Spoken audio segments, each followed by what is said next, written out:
Mega TV நேயர்களுக்கு வணக்கம். பெண்கள்.com நிகழ்ச்சியில் சுபகிரகம் பகுதியில் இன்றைக்கி நாம் நல்ல விஷயங்கள் பற்றி பேசணும் அப்படின்னு நிறைய பேருக்கு இருக்கக்கூடிய ஒரு சந்தேகம்.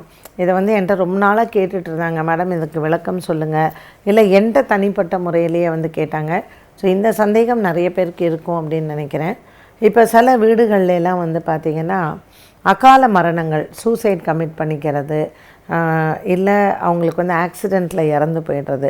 ஸோ இதை தான் அகால மரணம் அப்படின்னு சொல்கிறோம்.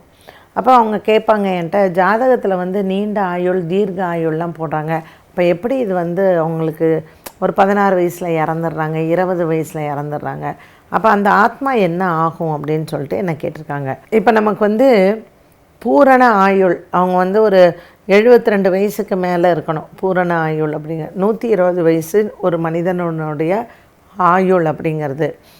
அது ஏன் நம்ம 60 வயசில் ஏன் அந்த சஷ்டியப்த பூர்த்தி பண்ணுறோன்னா, நீ 120 வயசில் பாதியை முடிக்கிற. அப்போ அது ஒரு சிலருக்கு கண்டமாக இருக்கலாம். நீங்கள் முக்கால்வாசி பேர் பார்த்திங்கன்னா இந்த 60 வயசில் கரெக்டாக ஹார்ட் அட்டாக் வர்றது, 60 பிறந்து இறந்து போயிட்டாரு அப்படின்னு சொல்கிறது. ஸோ இது பாதி அவங்களுடைய ஆயுளில் பாதி. 120 வருஷம் யாராவது வாழ்ந்தாங்களா அப்படின்னா இன்றைக்கும் வாழறவங்க இருந்துக்கிட்டு தான் இருக்காங்க. 110 வயசு 101 வயசெல்லாம் இருக்கிறவங்க இருக்காங்க. ஸோ இந்த ஆயுட்காலம் பூரணம் அப்படின்னு சொல்கிறது இன்றைக்கி கலிகாலத்தில் இந்த 72 வயசுக்கு மேலே இருந்தாலே அது பூரண ஆயுள் அப்படின்னு சொல்கிறது தான். ஸோ அகால மரணங்கள் அடைகிறவங்க, ஒரு 20 வயசு 30 வயசு, கல்யாணத்துக்கு முன்னாடி வாழ்க்கையில் எந்த சந்தோஷமுமே பார்க்காதவங்க, ஸோ சூசைட் கமிட் பண்ணிக்கிறவங்க, இது வயசாகி இப்போ சில பேர் கல்யாணம் பண்ணி பசங்கள்லாம் இருக்கும், கடன் தொல்லையில் சூசைட் கமிட் பண்ணிக்கிறது, இல்லை அவங்க எங்கேயாவது போகும்போது ஒரு 50 வயதுக்கு மேல் ஆக்சிடெண்ட்டில் இறந்து போகிறது. இது ரெண்டுத்துக்குமே வித்தியாசம் இருக்குது. இந்த ஆத்மாக்கள் எப்படி இருக்கும், இந்த ஆத்மாக்கள் எப்படி இருக்கும் அப்படிங்கிறது. ஸோ இந்த அகால மரணங்கள் ஒரு 20 வயசு 16 வயசு கிணத்துல விழுந்து இறந்து போயிட்டாங்க, விளையாடும் போது இறந்து போயிட்டாங்க. ஸோ ஒரு இறப்பை அவங்க வாழ்க்கையில் எதிர்பார்க்காமல் இறந்து போயிடுறாங்க பார்த்திங்களா. அந்த ஆத்மாக்கள் எல்லாமே அவங்களுடைய ஆயுள் காலம் வரைக்கும் அது வாழும். அதுக்கு அடுத்தது ஒரு பிறவி எடுக்கக்கூடிய ஒரு காலகட்டம் வரைக்கும் அது வெயிட் பண்ணும். அந்த ஆத்மாக்கள் வெயிட் பண்ணக்கூடிய காலகட்டம்ங்கிறது இருக்குது. ஸோ இவங்களுக்கெல்லாம் பாதி பேர் என்ன பண்ணுறாங்கன்னா, சரியான முறையில் அவங்களுக்கு ஒரு தவசம் பண்ணுறதோ, இல்லை அதற்கான ஒரு அந்த ஆத்மா சாந்தி பண்ணுறதோ, இல்லை வீட்டில் ஒழுங்காக சாமி கும்பிட்றதோ இது பண்ணாமலேயே போயிடுறாங்க. இது வம்சங்களை பாதிக்கும். என்ன ஆகும் கேட்டிங்கன்னா, ஒரு தலைமுறை இல்லாமல் அடுத்த தலைமுறையில் குழந்தை பிறப்பு நின்று போயிடும். இல்லை இதே மாதிரி அகால மரணங்கள் சம்பவிக்கும். ஒரு வீடுகளில் பார்த்திங்கன்னா ஒரு பொன் குழந்தை ஒரு ஆண் குழந்தை இருக்கும். அந்த ஆம்பளை பையன் கரெக்டாக 16 வயசில் ஆக்சிடெண்ட்டில் இறந்து போகிறது, இல்லை 20 வயசில் ஆக்சிடெண்ட்டில் இறந்து போகிறது. இப்போ சந்ததி விருத்தி அகால மரணத்தினால் அப்படியே அந்த குடும்பம் முடிஞ்சிடும். ஸோ இந்த ஆத்மாக்கள் நம்ம நினச்சிட்ருக்கோங்க, வாழற காலத்தில் நமக்கு பேசுகிறோம், நம்ம ஃபிசிக்கலாக ஒருத்தங்களை பார்க்குறோம். ஆனால் இந்த ஆத்மாக்கள் நிராசையோடு இருக்குது பார்த்திங்களா. அதெல்லாம் குடும்பத்தை எவ்வளோ பாதிக்கும் அப்படிங்கிறது புரிஞ்சிக்க மாட்டேங்கிறாங்க நிறைய பேர். ஸோ உங்கள் வீடுகளில் இந்த மாதிரி ஏதாவது அகால மரணங்கள், பூரண ஆயுள் இல்லாமல் திருமணத்திற்கு முன்னாடியே இறந்து போயிடுறாங்க பார்த்திங்களா. ஸோ இந்த 30 வயசுக்குள்ளே 20 வயசுக்குள்ளே இந்த மாதிரியெல்லாம் இறந்தாங்கன்னா அவங்கள கண்டிப்பாக அந்த ஆத்மா சாந்தி பண்ணணும். இல்லைன்னா அந்த ஆத்மா அதோடைய ஆயுள் காலம் வரைக்கும் அலையும். அது எப்படி அலையுதோ குடும்பமும் அந்த மாதிரி அலையும். ஸோ இந்த ஆத்மாக்களுக்கு நம்ம சரியான ஒரு உணவு கொடுக்காம, அதுக்கு அதை நம்ம வணங்காமல், இல்லை அந்த ஆத்மா கஷ்டப்படும் அப்படின்னு சொல்கிறாங்க இல்லையா. ஸோ அந்த மாதிரி நம்ம அலைய விடாமல் அதை பூரணமாக ஒரு இடத்துல அது சேர்க்கக்கூடியது, அது ஆத்ம சாந்தின்னு சொல்கிறது. இப்போ அவங்கெல்லாம் என்ன பண்ணுவாங்கன்னா, பிரேத்தலோகம் அதிலிருந்து பித்ருலோகம்னு இருக்குது. இது அந்த பிரேத்தலோகத்திலேயே இருக்கும். அப்போ இந்த ஆத்மாக்கள் எல்லாம் பிரேத்தலோகத்திலே இருக்கும் பொழுது நமக்கு அது ஆசீர்வாதம் பண்ணாது. சரி, இப்படி இருக்கிறவங்க தான் இருப்பாங்களா? பூரணமாக ஒரு 80 வயசுக்கு செத்து போகிறாங்க, அவங்க பித்ருலோகம் போயிடுவாங்கன்னா எல்லாரும் போகிறது கிடையாது.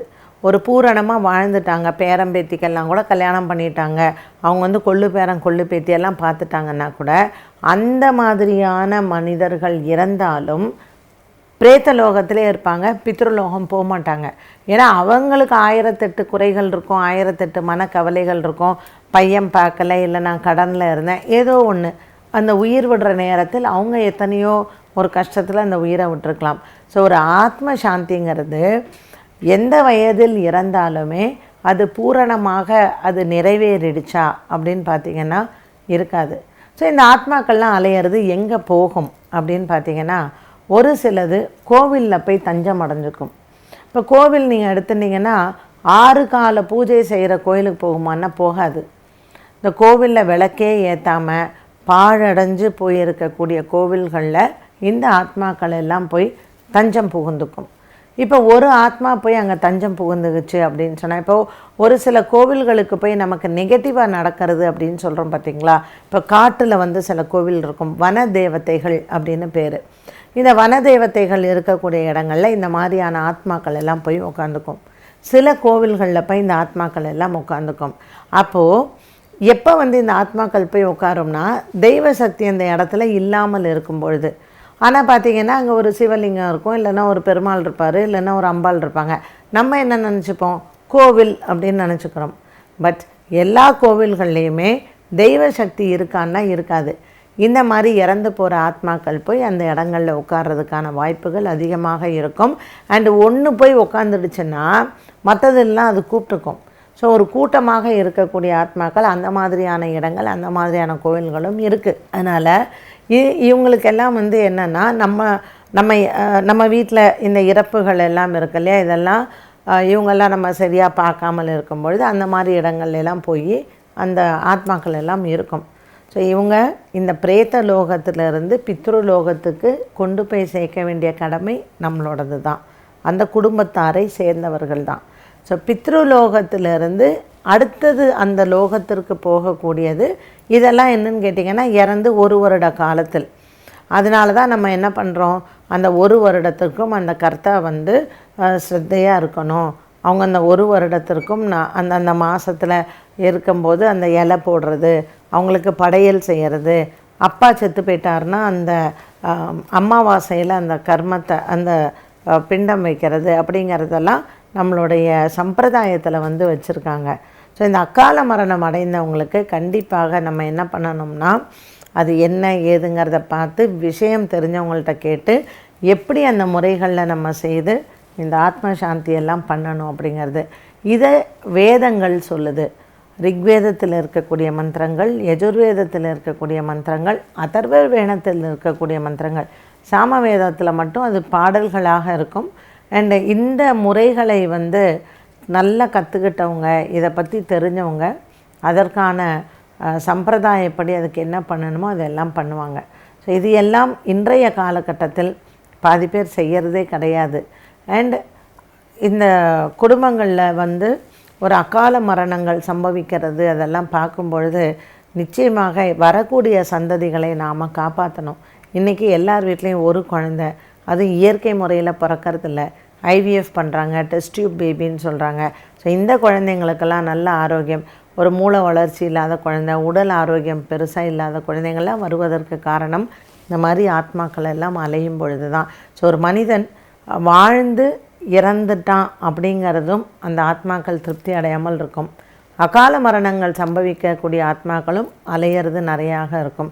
அதனால் நாம் அதை பற்றின விஷயம் தெரிஞ்சவங்கள்ட்ட நம்ம கேட்டு இந்த ஆத்மாக்களை எல்லாம் கரை சேர்த்து இந்த ஆத்ம சாந்தி எல்லாம் பண்ணும்பொழுது குடும்பங்கள் நல்ல ஐஸ்வர்யத்தோடையும் இந்த ஆத்மாக்களை தெய்வங்களாக நமக்கு ஆசீர்வாதங்கள் செய்யும். அதனால் சில விஷயங்கள் நம்ம கண்ணுக்கு தெரியாத விஷயங்கள் அப்படின்னு சொல்கிறோம். ஸோ அதை பற்றின இம்பார்ட்டன்ஸ் நம்ம நிறையா கொடுக்கறது கிடையாது. இந்த தெய்வங்கள் இல்லாமல் ஆத்மாக்கள் போய் உட்கார்றது அப்படின்னு சொன்னோம் இல்லையா, இதை பற்றின முழுமையான தகவல் Pengal.comல நான் இன்னொரு நாள் அதை பற்றி நான் பேசுகிறேன். மீண்டும் உங்களை சந்திக்கும் வரை நன்றி, வணக்கம்.